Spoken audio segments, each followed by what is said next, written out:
falei sobre as imperfeições, porque o nosso tema de hoje é perfeição moral. E quando a gente pensa em perfeição moral, quem nos vem à mente? Senão o Mestre. É o Espírito mais perfeito que Deus permitiu que estivesse andando sobre a terra e nos auxiliando, trazendo para cada um de nós o modelo, o exemplo vivo. Jesus foi o amor vivo andando pela terra. E ele disse que não vamos chegar ao Pai, que é conquistar a perfeição moral, senão por Ele. Como assim? Temos que seguir o Evangelho de Jesus, praticar o amor, a justiça, a caridade. A nossa lei antes dessa que estudamos foi a lei de justiça, amor e caridade. Não há como estar junto do Pai sem o amor e a caridade, porque sem eles não há justiça. Essa é a fala dos Espíritos. Esse é o exemplo de Jesus. Então nós vamos começar como Allan Kardec conduziu lá no Livro dos Espíritos, esse capítulo 12 da perfeição moral, falando um pouquinho sobre as virtudes e os vícios. Depois, alguns outros temas importantes. E o que é virtude?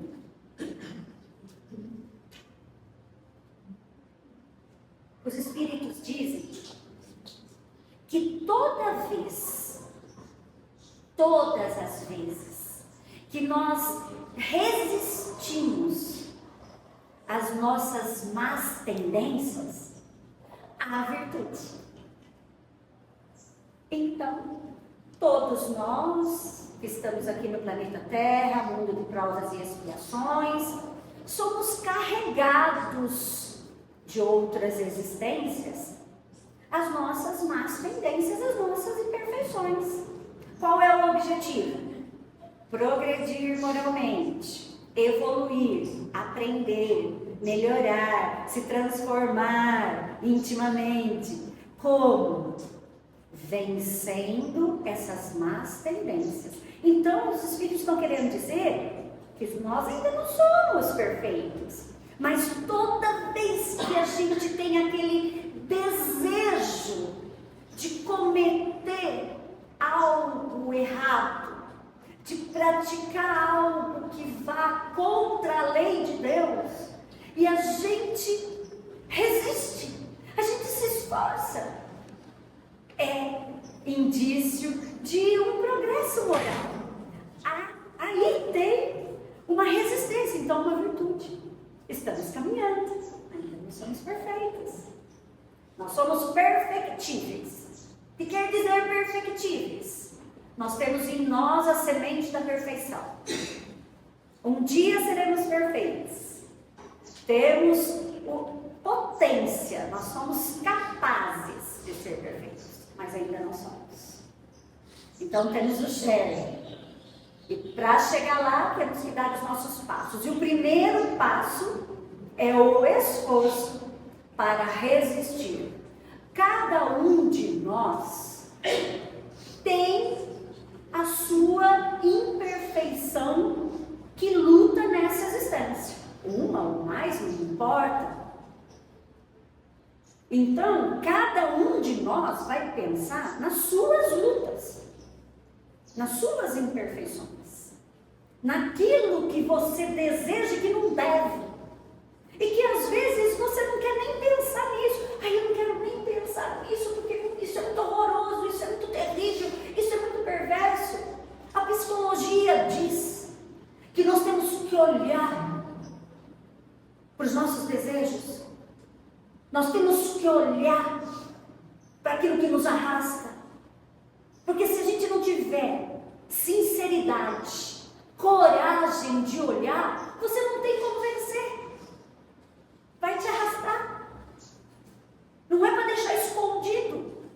Porque o nosso inconsciente, ele vai fazer aflorar de qualquer maneira, a qualquer momento, aquilo que está dentro de você, que é a sua natureza. Se a sua natureza é aquela imperfeição, olha para ela. Encara a sua imperfeição. Seja ela qual for, o seu vício qual for. Olha para ele.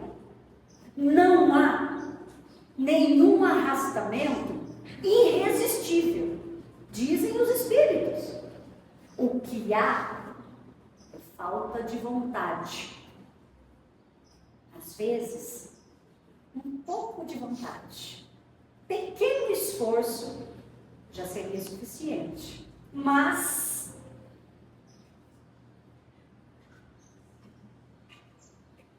muitas vezes, dizem os espíritos, que nós falamos, eu quero, mas não consigo. Por quê? Porque estamos acomodados, felizes em não conseguir, e nesse meio tempo se aproveitando para satisfazer as más tendências que temos. Por isso que é necessário sinceridade, clareza. Eu tenho esse vício. Eu tenho dificuldade para enfrentar esse vício. Então eu preciso de ajuda, seja profissional, seja espiritual, seja ajuda familiar, não importa qual é a ajuda que você precisa, busque para vencer essa imperfeição, esse vício, essa má tendência que todos nós temos. A diferença é essa. Há aqueles que se esforçam em vencer as imperfeições. Há aqueles que já venceram as imperfeições. Tanto que às vezes nós observamos algumas pessoas, palavras da espiritualidade, que fazem o bem com tanta facilidade. Eles não se esforçam para vencer a má tendência, os vícios. Para eles, aquele arrastamento é tão fácil falar não. É tão simples. Ah, isso não me serve. Ah, isso eu não quero. Aí eu não vou. Para quê? Não preciso disso. Há pessoas que fazem essa escolha com muita facilidade. Por quê? Respondem os espíritos. Porque já venceram. Porque em outra existência já se esforçaram e venceram. E com essa disciplina do esforço para vencer, tornou-se para eles um hábito. Aquilo que para nós aqui na Terra, mundo de provas e expiações, é uma exceção, que encontrar pessoas assim para nós é uma exceção, lá nos mundos mais avançados é regra. A exceção é fazer como nós fazemos. A opção pelo mal, a opção pelo vício, a opção pelo arrastamento. E dentro das virtudes e dos vícios, existe uma colocação dos espíritos que vem o tempo todo, que é o interesse pessoal. Porque a virtude, ela está muito ligada com os sacrifícios que fazemos de acordo com o nosso interesse pessoal para poder fazer o bem ao próximo, para socorrer o próximo, sem esperar nada em troca. Então a virtude, ela é uma qualidade, mas não é uma qualidade qualquer, assim, Não, é uma qualidade moral, na prática do bem. É quando a pessoa coloca o próximo acima de si. Não é como nós fazemos na grande maioria, porque nós ainda somos arrastados pelo nosso egoísmo. Eles colocam muitos exemplos relacionados com a fortuna. Por quê? Porque na época em que Allan Kardec fez toda a decodificação, e não é só naquela época, hoje, o egoísmo, a vaidade, a ganância, a luta pelo poder, estão ligadas a quê? Ou no nosso mundo hoje? Ao dinheiro, a ter, não ser, e ter para si, e ter não pouco, e ter não muito, ter em exagero, exorbitância, ostentação. Então os espíritos falam muito do dinheiro e eles fazem algumas comparações para a gente entender. Aquele que recebe na existência a fortuna não é só para si. Ele tem a oportunidade de crescer intelectualmente e moralmente, desenvolver a inteligência, mas também a moral, de desenvolver virtudes, praticando o bem. Ele tem a oportunidade de auxiliar outras pessoas a se desenvolverem também intelectualmente, moralmente. Tem a oportunidade de socorrer os necessitados. Tem a oportunidade de enxugar muitas lágrimas. Tem muitas oportunidades que ele deixa escorrer e que vai responder por cada uma delas, porque foi egoísta. Eles falam, se você tiver dois homens ricos, um deles nasceu na riqueza, nunca passou nenhuma necessidade, e todo o dinheiro que tem, gasta só por si, só para si, só com interesse pessoal. O outro também é muito rico, mas não foi sempre rico, passou muita necessidade, veio da pobreza. Qual dos dois é mais culpado? Aquele que veio da pobreza, porque conhece o sofrimento, conhece o valor do socorro, sabe a dificuldade da pobreza, da necessidade, de não ter o que comer, de não ter onde morar, de não ter condições para o necessário. E ainda assim, esquece.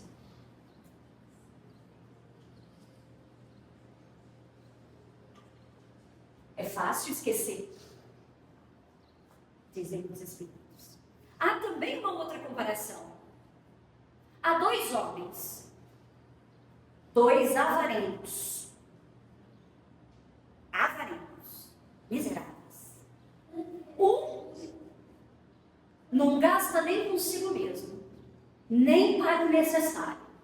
Este já recebeu a sua punição, porque morre sobre o seu próprio tesouro.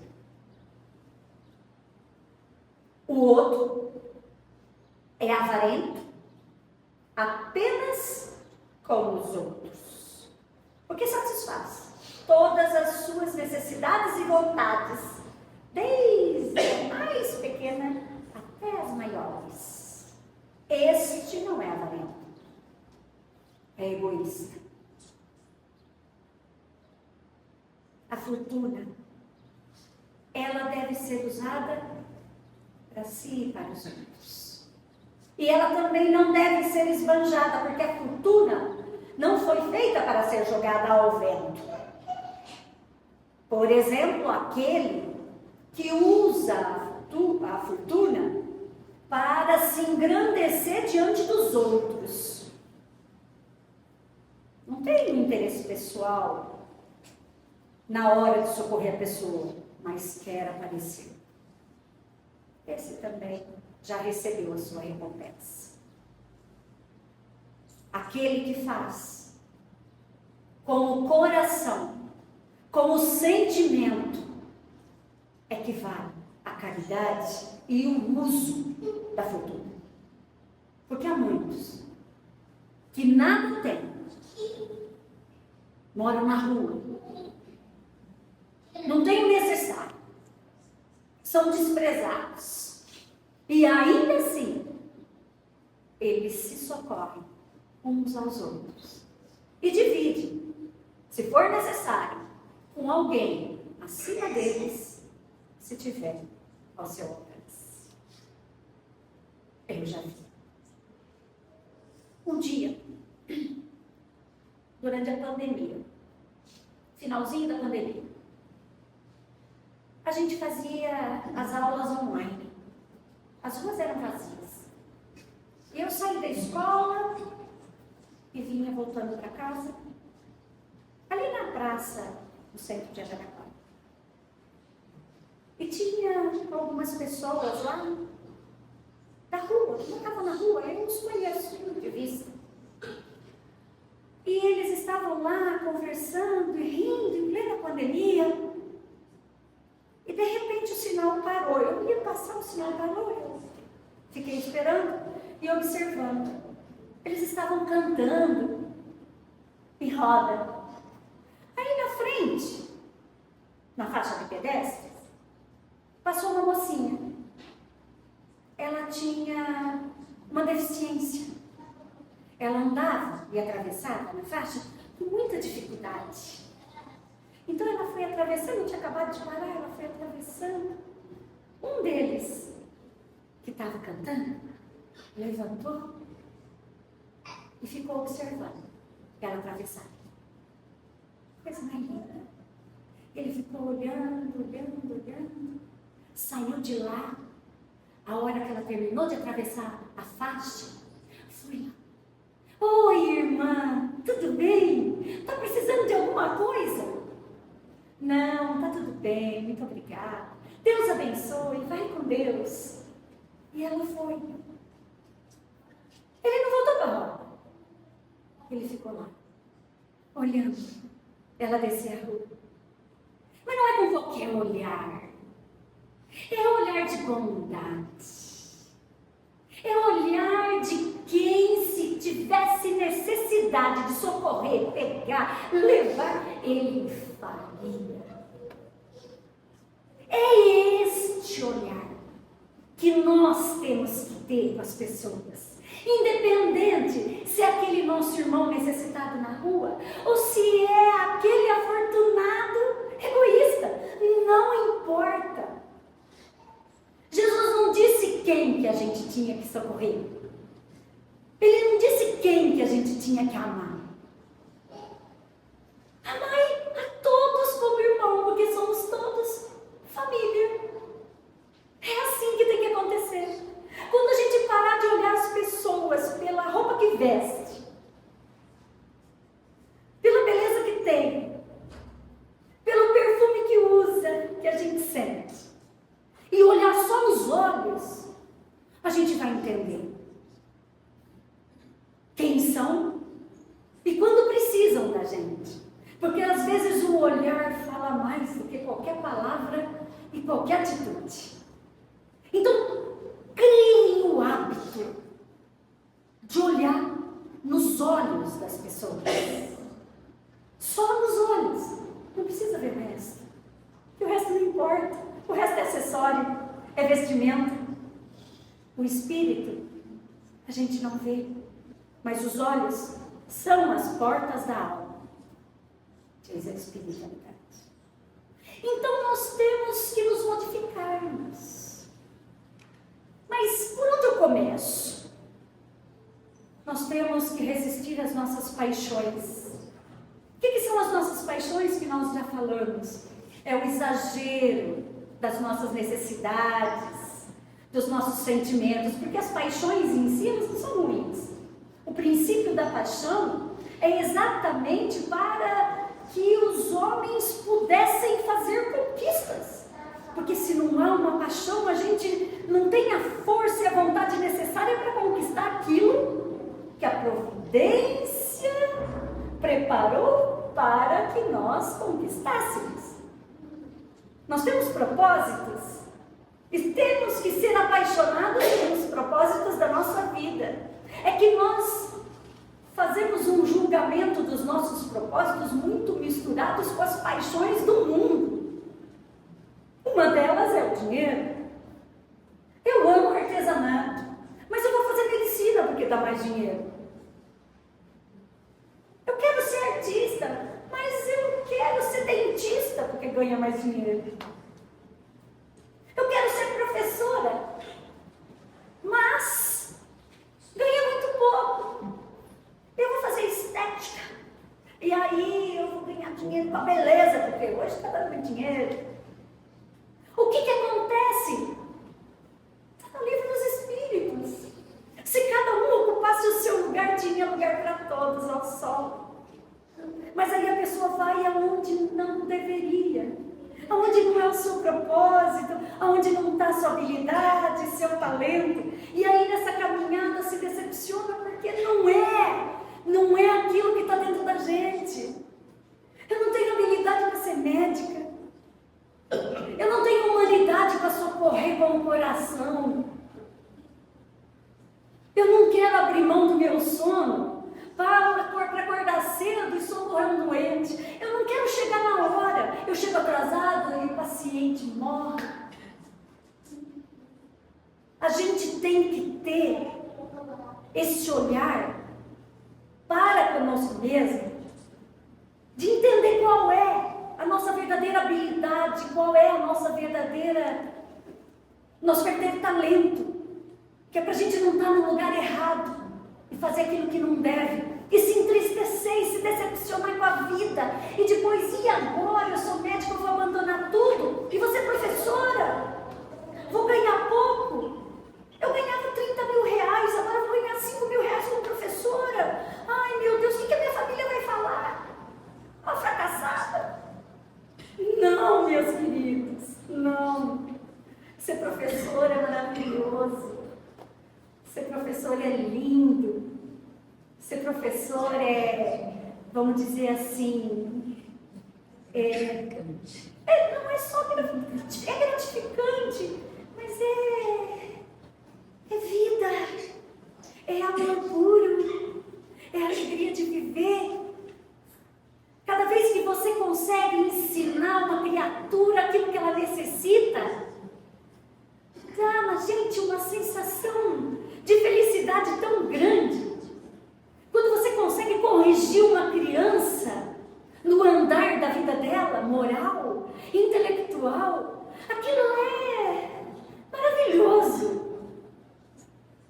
Quantas vezes a dificuldade no salário, mas inúmeras vezes a felicidade do trabalho, a alegria de fazer bem feito, não é fazer de qualquer jeito, porque é aquele que está no lugar que faz também pelo dinheiro.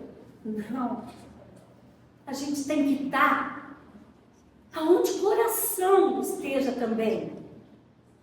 Meu coração estava lá, dentro da sala de aula, com cada um dos meus alunos. Chorei muito quando eu tive que parar, mas parei para estar aqui, então agora eu me alegro. E é dessa forma que eu gostaria que cada um vivesse a sua profissão, com essa alegria no coração. De quando eu sair de lá, deixar esse recado para o mundo.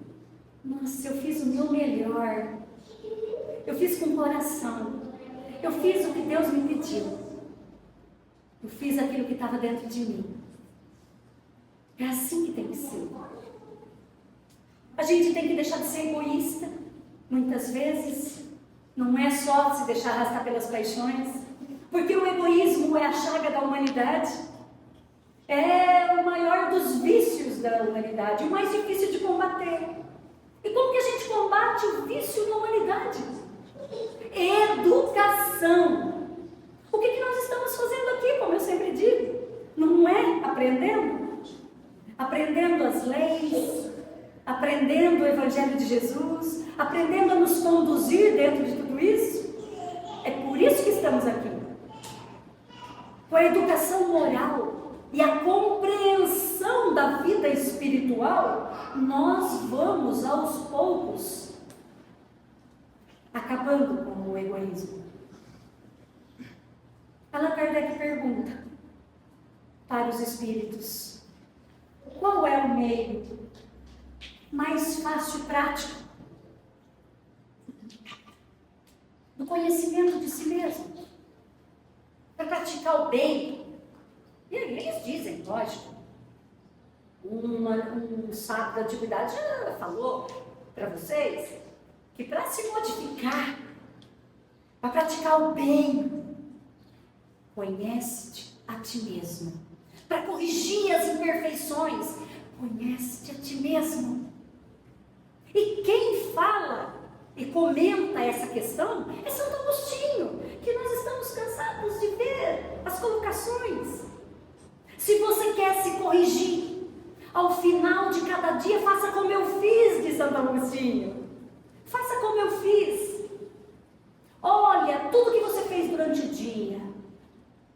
Observa se você não deixou de socorrer alguém. Coloca todas as suas ações na mente. Volta com sinceridade e analisa. Tudo que eu fiz foi bom. Não deixei nada para trás. Não há ninguém que possa se queixar de mim, do meu proceder. Faça um balanço do que você fez de bom e o que você fez de ruim. E coloca diante das leis de Deus. Aí a tua consciência vai aprovar ou desaprovar. E aí você vai entender o que é que você tem que corrigir dentro do seu proceder, dentro da sua conduta. Sempre há algo para corrigir. Mas se a gente não fizer esse balanço que nem o comerciante, de lucros e perdas, a gente não vai saber. Então faça essa autoanálise ao final de cada dia, que assim você vai saber onde está o mal que você está praticando e que você deve melhorar. À medida, a gente sabe fazer o bem sem olhar a quem, sem esperar nada em troca, e fazer ao próximo exatamente na medida que gostaria que te fizesse.